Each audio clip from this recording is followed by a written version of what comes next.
Tawagin na yan. 7-8 ako. Kasunod na yan.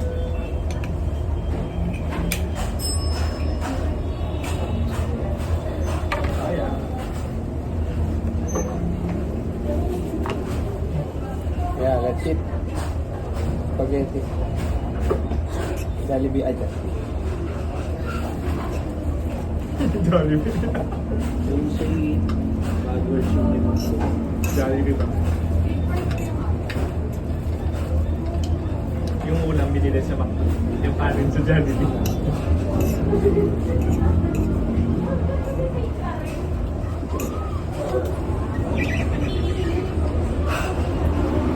Kala ko talaga yung company nandito sa building na to. Yun ang alam ko. Nandito sa building na to. Kaya sabi ko, bakit ang liit?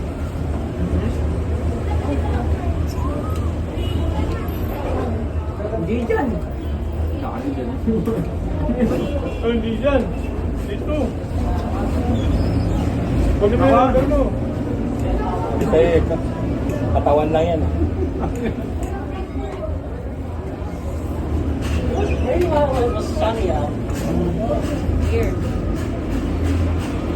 Kala ko talaga, dyan ako isang parada. Mataakit ako. Mataas. Bakit? Akala mo dito? Kala ko dito eh. Kasi ang address Unang nila punta ko dito, ang pas ako eh. Hindi ako maligaw. Pero nung pauwi naligaw ako. Ang address kasi nila dito, Aurora Corner, ano na. Dito yun. Yung kabila. Oo, yun pa na yan dun. Kaya sabi ko, ayoko dito. Kaso isang kasama namin sa bike, dito siya, 7 years na. Uwi na kami. Uwi na.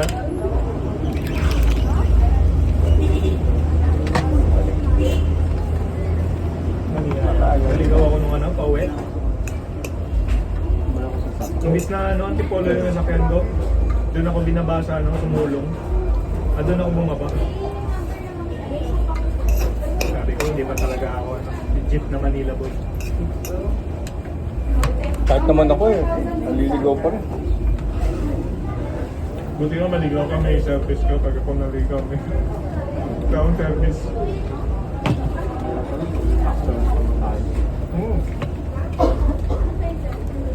Buti na lang, may pumatay ako. Model ako isang stop. Naligaw ka? Dati. Tapos ang assessment, iba yung sakyan ko. Antipolo. Dapat na ako kenta.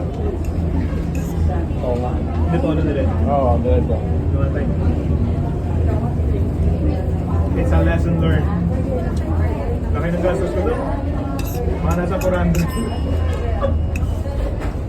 Dahil lang sa pagkaligaw. Oo, dahil sa pagkaligaw. Hindi, naging mahal siya kasi doon ako dumaan sa may Valley Gold, sa likod. Eh, hindi ka makakapasok doon basta-basta. Kailangan mo mabayad sa toll. Nagbayad ako sa toll, $100 pa yun. Yung angkas, 150. Oo, di ba? Ang mahal. Eh, buti na lang sahod na. Nakaabot ng sahod. Jollibee pala ko naman. Out ka na?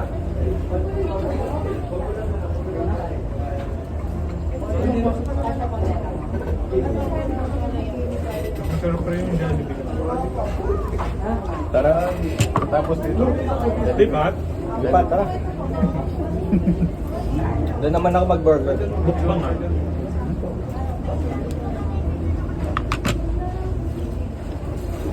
Baka hindi naabot ng... Ang dami ng french fries nito.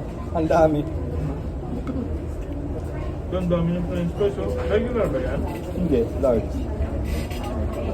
Large to? Dami. Ayoko na. Ayoko na. Ayoko na. Thank you.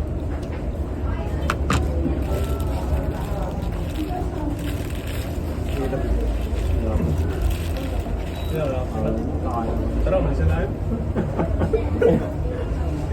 Ito na lang mag-isa. Layo pa naman. Ahawa pa.